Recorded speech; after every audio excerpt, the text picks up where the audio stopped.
You can tell I'm slightly older than my friend on the left. And I grew up in the business when business was done a certain way. And people today find it hard to believe.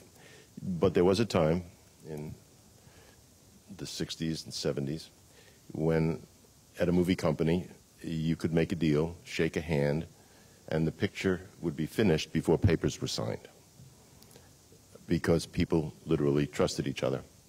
What's it like today? Different. You know, I think that we live in a scarier world. Maybe we didn't have to duck and cover when people talked about, you know, an atom bomb dropping on our heads and people were living with bomb shelters out in the suburbs. You lived in New York, so you probably had to go into the subway for your retreat. But I think that people are scared. You look at the world, it's as producers, to enter in the business today is terrifying. It was hard enough when I was doing it. I think that it's harder now, and interestingly enough, there's more.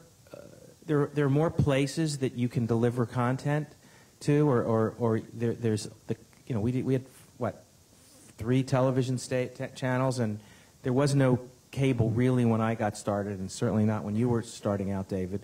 You know, but there are fewer movies being made, and there's less of a system that exists to get your films made. And yes, there's the internet, and yes, there's independent films, which there were less of when I was starting out, and when David was working and starting out in the studio system.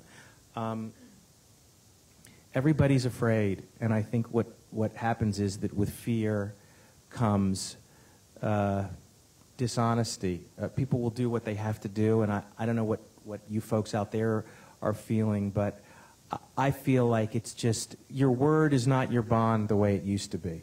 I have a quick story. That was on the phone with an agent trying to buy his house, and I was going through brokers, and I just called him directly after we had put in our last bid on this house and said, look, I'll give you this. Do we have a deal? He said, yes. And I said many, many times, do we have a deal? Do we have a deal? Do we have a deal? Yes.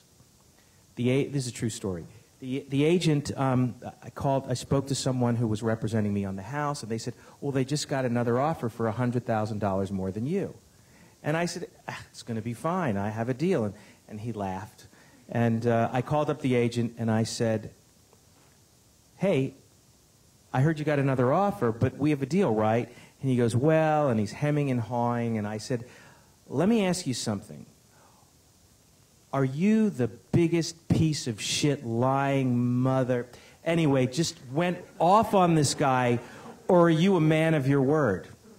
And he answered me with the following: I'll call you back. I got the house for the number that I had, but that is a wonderful example of, you know, he had to think about it. Are you an honorable, decent guy, or are you a piece of shit? I don't know. I will call you back. And that is the state of our business on some level.